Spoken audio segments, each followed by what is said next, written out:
Hi. Today marks the start of Birth Trauma Awareness Week. It's the 14th of August, in case you're not sure. And I wanted to do a little video. I previously talked about my birth trauma. You can see that, I'll put a link below. But what I've not really talked about much is the journey from the day of the birth to where we are now, and how birth trauma has affected me and continues to affect me, and what it looks like, what the recovery process looks like. So we're going to have Bernie in and out of shot as well, I think, and Eloise may come in.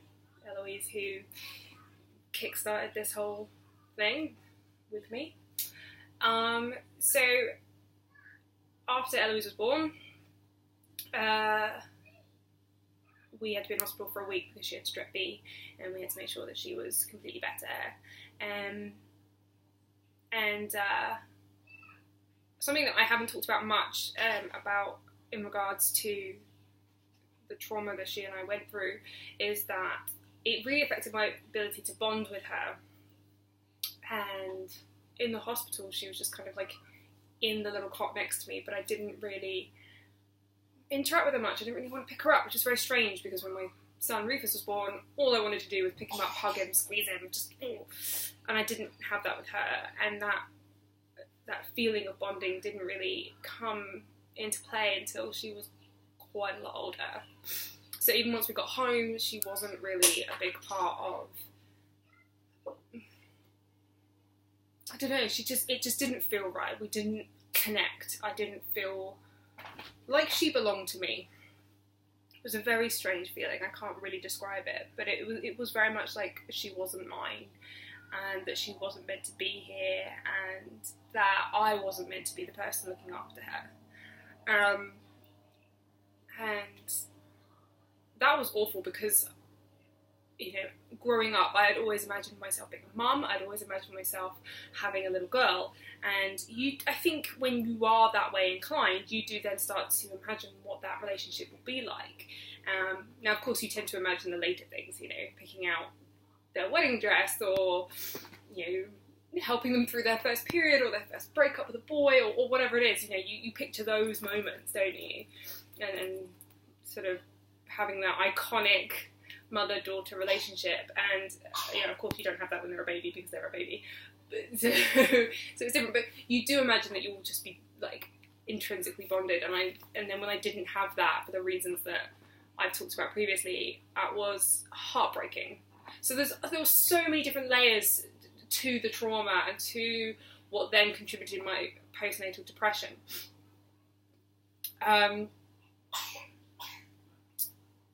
Like any mental illness, it's not a simple thing. It's not like you can click one thing, make one thing in your life better, and then the mental illness is gone. That's not really how mental illness works. Mental illness is much more complicated. It's much more layered. We're like onions. Like, if you get the reference. So it was very, very difficult. Those first few months were really, really tough. But then a switch happened, and I don't know, I think partly it coincided with me going on to anti-depressants. Now, they work for me. If they don't work for you, that's fine, or if you don't like them, that's fine. I would never ever want to speak for what I think other people should do. I can only tell you about my own experience and what's worked for me. Now, I went on antidepressants as well as doing some counselling, and just generally trying to be more open and talking about my feelings and the experience that I've gone through. But when I started taking the antidepressants, I think it took a little bit of the weight off, lifted me a little bit, and I felt a bit more able to... Bernie, you're going to expose me. What are you doing? What are you doing? You bonkers. Anyway, I think it made me just a bit more able to see the world for what it was, see my daughter for who she was, without this cloud the whole time. And that was brilliant. That really made a huge difference. And from about the time she turned 1, I really started to notice a difference. But it kind of swung the other way, and I actually got really dependent on her. and wanted her close all the time. I've used a carrier with both my children, but with her I've used it for a lot longer. I still use it now because she's such a small wee thing, it's easy to pick her up and put her in it. And so I find it hard to be away from her, and in fact I didn't spend a night away from her until relatively recently. I think she just turned 2, I think she just turned 2, was she about to turn 2? Something like that. But within the last couple of months was the first time we spent a night away from her, and it was difficult, it was painful, it hurt, but I think it was good. I think it was a useful thing, and I'm kind of glad that we've done it. We've not done it since, and I don't feel like I want to do it right away, but I think it was good for us, and I'm trying to now find that healthy balance, and it's tricky, because I do feel this very emotional pull, and the only way I can describe it is it's like I'm trying to make up for the time that we didn't have bonded. Now, of course, that's not possible. First of all, it's not possible to make up for time lost. It just doesn't, you have to just move on and enjoy the moments that you have. But also, I don't actually think it did that much harm. She seems perfectly happy. She seems perfectly well attached to me. I don't think those months meant as much to her as they did to me in terms of our bonding. So I'm not really... I have to remind myself of that it's not something to worry about or stress over. And to just try and enjoy the life that we have now and the relationship that she and I have now, which is, I think, a pretty good one. She's gorgeous. But what this distance from the traumatic birth has given me is a wonderful gift of hindsight and the ability to look back and to actually appreciate my daughter in a way that I wasn't able to at the time. Now, some of you will have met Eloise, some of you won't have, most of you won't have, but some of you will have. And she, if you know her at all, the things that you would say about her is, first of all, she's very sweet. But she is willful, she is assertive, she is fierce, she's kind and hilarious, but definitely willful and assertive. She knows what she wants, and she will go and she will get it, and she will use any means possible to do that. And the way that she seems most comfortable playing is the, I'm so cute, give me what I want, which unfortunately works more often than it should. But she's just, like, I don't worry about her. Like, she's gonna take the world by storm, and I actually am more concerned about the rest of the world than I am about her. But now that I look back, she's been that way since birth. That's nothing to do with me. That's who she is. And I love that. I'm so proud of that. If there's one thing I'm most proud of in my daughter, is that she is who she is. And she has been that way since birth. When she was born, she had the strep B, she had to have a cannula in her hand. And every time they put it in, as soon as they left the room, she's like wriggling, she's rubbing her hand, the only time she didn't like wriggle was when she was asleep. But anytime she was awake, she was wriggling, she was pulling it. She pulled that cannula out so many times, and it definitely extended our stay in hospital, so not always great news.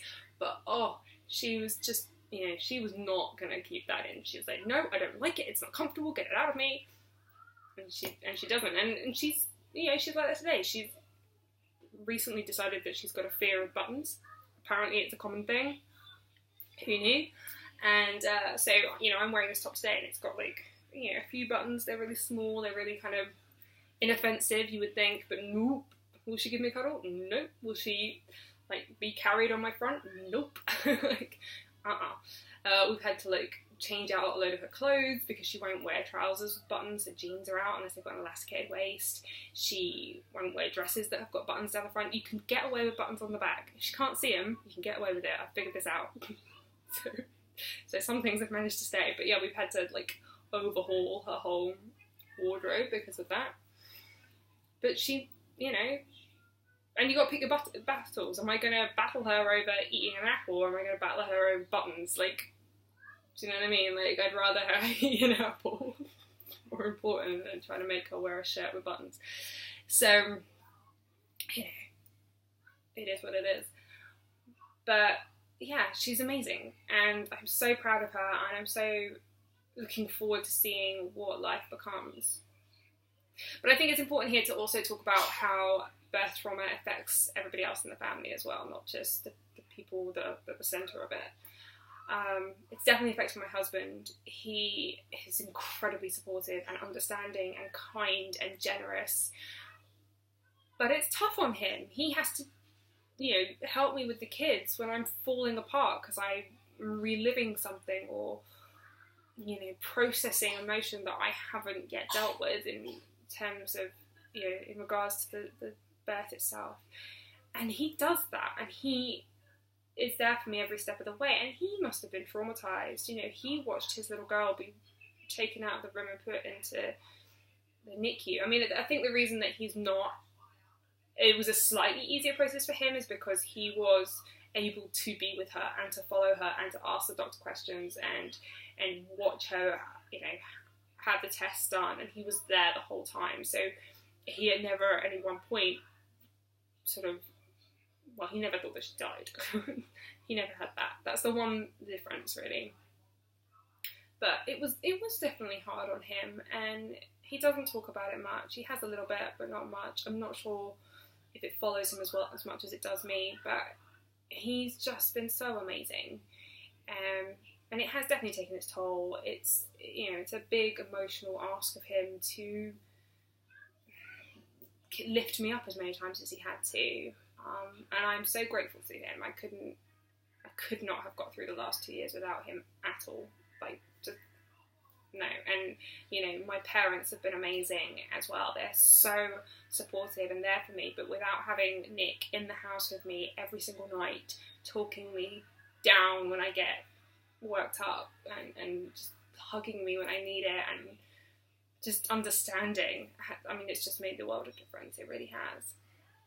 But I think a really, really big shout out or a big amount of praise needs to go to my beautiful son, little Rufus. He is 4 years old and he is more mature than most people I've ever met. He is kind and considered and empathetic, and he is just, he's my star. He's my absolute star.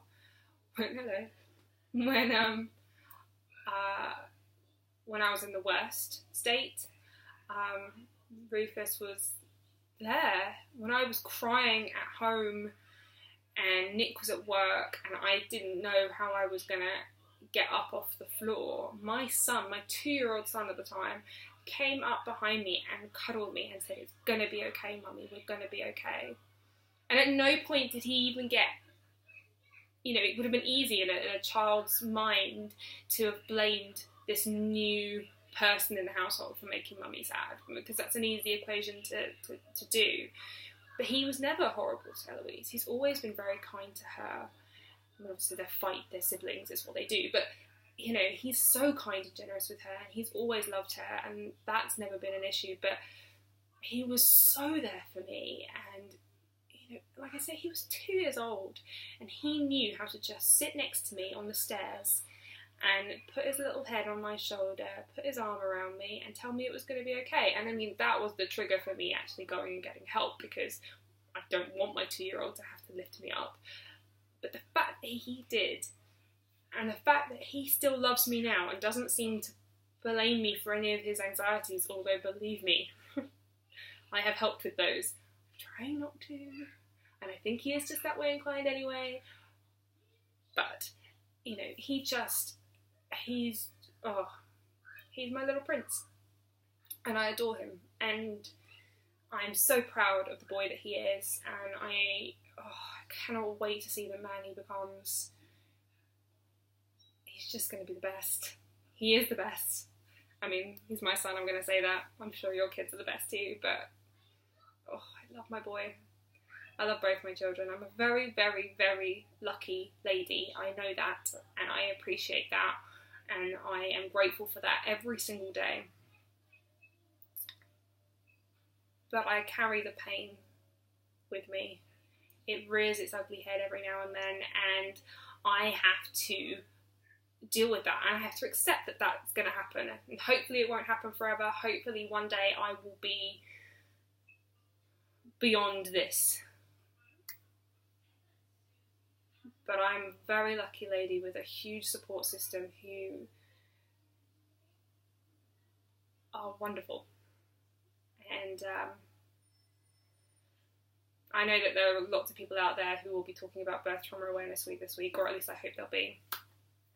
And for those of you who are just starting the journey of recovery, I wish you all the luck in the world. You can do it, you can get past it, and you will feel better. And for those of you that are further down the line, you're amazing. Just keep going, you can do it.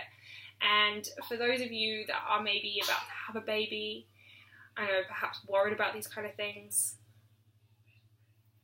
just relax. Most births don't have this amount of trauma attached to them. The birth of my son was wonderful, and I'm sure yours will be too. The main thing is relax. Listen to what your body's telling you. Listen to a midwife. Listen to the doctor. Take it all in. But most of all, relax. Just relax as best you can, and you'll be fine. And if something does go wrong, there is a huge support network out there to help you through it. Not only with the healthcare professionals, but online as well. There's a Facebook group called Birth Trauma Awareness, and it's set up by the Birth Trauma Awareness Organisation. It's amazing, it's wonderful. If something bad happens to you, if you already are dealing with trauma and you haven't yet found that group, join the group. I'll try and put a link in the description below as well, because I think it's a really amazing group. It's full of love and support, and I've not yet seen a bit of judgment in it. It's just about people sharing their stories, helping each other out, offering advice, and just being someone to listen to you. So my love to all the parents out there, to all the people trying to be parents out there, really to everyone, just love to everyone. And if you know anyone who's suffered from birth trauma or is concerned about it, please do share this with them. Please do share my other birth trauma story. Please let them know about the organisation. Just get the word out. Let's just get the word out. Let's make it okay for people to talk about this. Let's stop having it as a taboo subject. Let's get it out there and get people the help they need. Alright, please like this video, so if you do like it, and then please subscribe, and I will see you again soon. Bye.